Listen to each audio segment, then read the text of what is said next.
Assalamualaikum warahmatullahi wabarakatuh. Perkenalkan, nama saya Tony Alfianto, peserta Latsar CPNS Golongan 3, Angkatan 6, dari kelompok 1, unit kerja yaitu dari Politeknik Negeri Sriwijaya.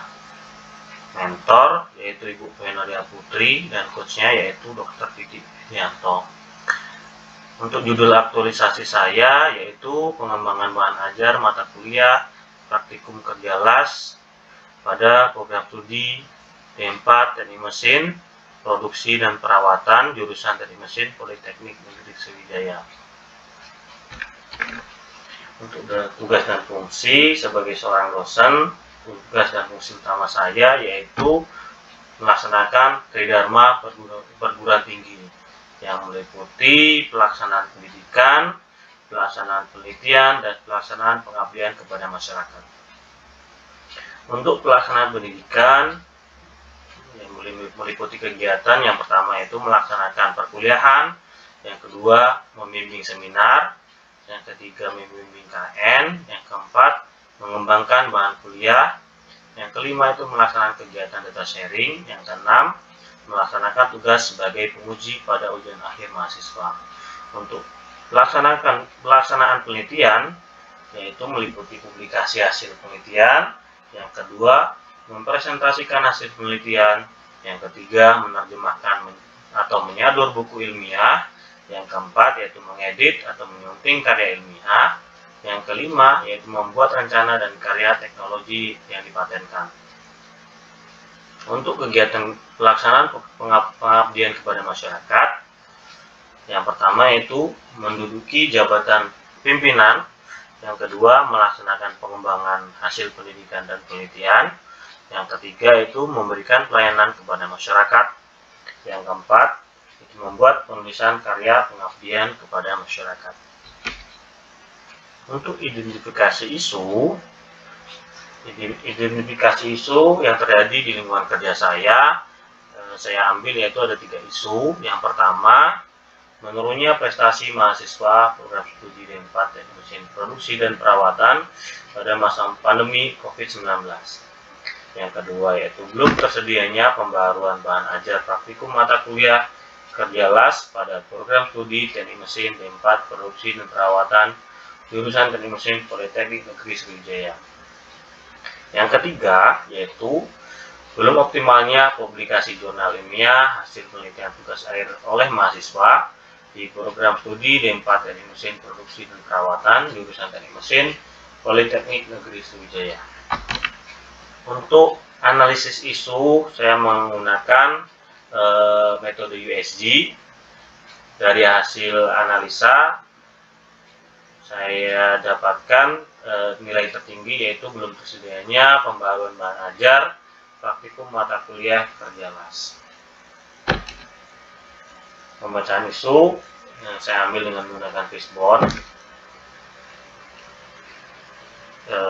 yaitu pada bagian metode penyampaian materi yang kurang interaktif dengan mahasiswa karena pembelajaran di masa pandemi yang dilakukan secara online sehingga evaluasi hasil pembelajaran tidak dapat dilakukan secara langsung.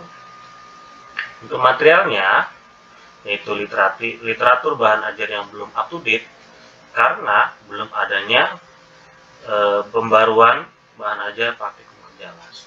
Sedangkan untuk mainnya, mahasiswa kurang menyadari pentingnya materi teori praktikum kerja las karena keterbatasan inovasi terkait pengembangan bahan ajar.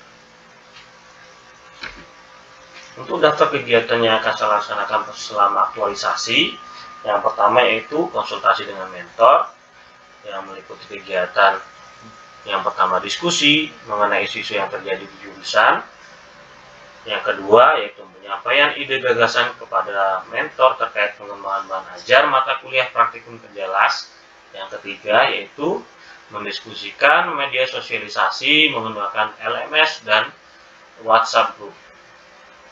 Untuk kegiatan kedua yaitu melakukan inventarisasi bahan ajar praktikum kerja las, meliputi kegiatan-kegiatan yang pertama 1. Konsultasi bahan ajar dengan dosen pengajar praktek kerja las, yang kedua mereview bahan ajar praktikum, silabus, dan RPS yang didapat dari pengajar praktek kerja las. Yang ketiga yaitu mengumpulkan referensi terkait mata kuliah praktikum kerja las. Untuk kegiatan ketiga yaitu melakukan penyusunan draft pengembangan bahan ajar mata kuliah praktikum kerja las. Tahapan kegiatannya yang pertama, menyusun pengembangan bahan ajar teori praktek kerja las. Yang kedua, berkoordinasi dengan dosen pengajar untuk mengoreksi draft pengembangan bahan ajar praktikum kerja las yang sudah saya susun. Yang ketiga yaitu menyerahkan hasil revisi draft bahan ajar yang telah dikoreksi oleh pengajar praktikum kerja las kepada ketua jurusan teknik mesin untuk disahkan. Yang keempat yaitu persiapan LMS untuk mata kuliah praktikum kerja las. Sebagai seorang dosen baru, saya belum memiliki akun LMS Politeknik Negeri Sriwijaya, sehingga saya harus menghubungi admin LMS untuk membuat janji pertemuan. Yang kedua itu melakukan pertemuan dengan admin LMS untuk membuat akun dosen. Yang ketiga itu mempelajari LMS. Yang keempat yaitu mengunggah draft yang telah disahkan oleh ketua jurusan ke LMS Politeknik Negeri Sriwijaya.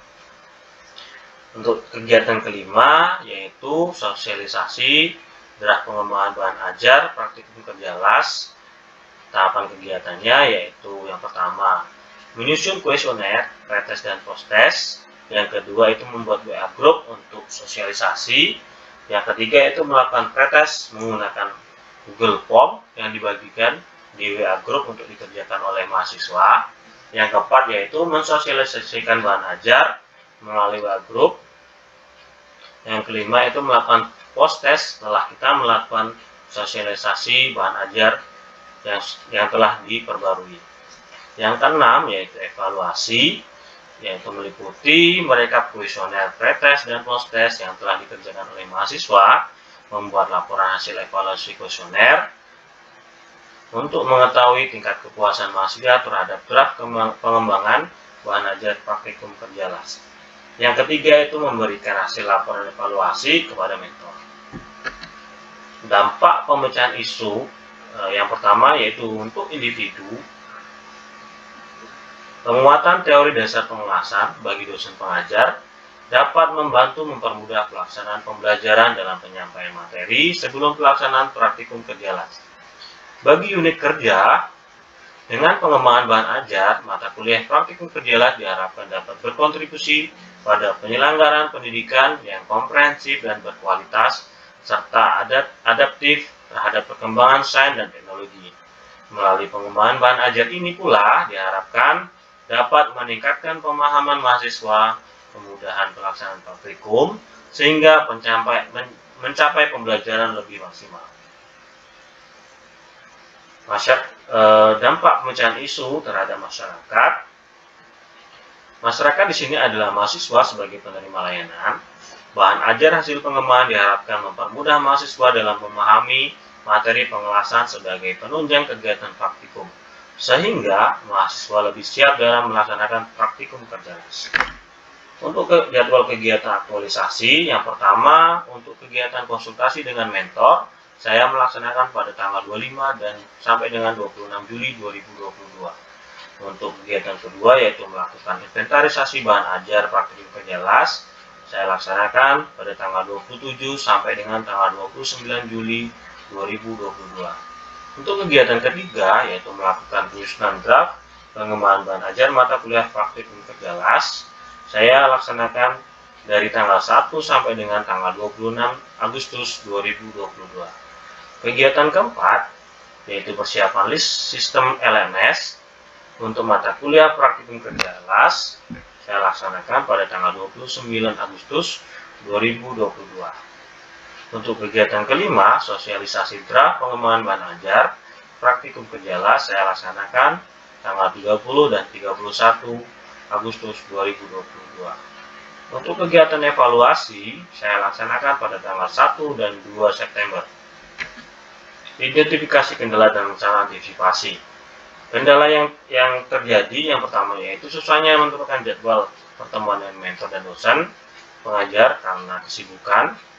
Ya, rencana antisipasinya yaitu meminta waktu yang cukup untuk melakukan konsultasi dan diskusi via online maupun offline.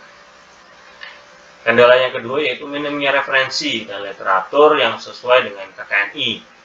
Rencana antisipasinya yaitu mencari referensi dari berbagai sumber offline maupun online, kemudian berdiskusi dengan mentor dan ketua jurusan untuk menentukan saran referensi yang sesuai dengan standar KKNI dan capaian pembelajaran yang diharapkan oleh jurusan Teknik Mesin Politeknik Negeri Sriwijaya. Itulah tadi presentasi dari saya. Atas perhatiannya saya ucapkan terima kasih. Saya akhiri. Wassalamualaikum warahmatullahi wabarakatuh.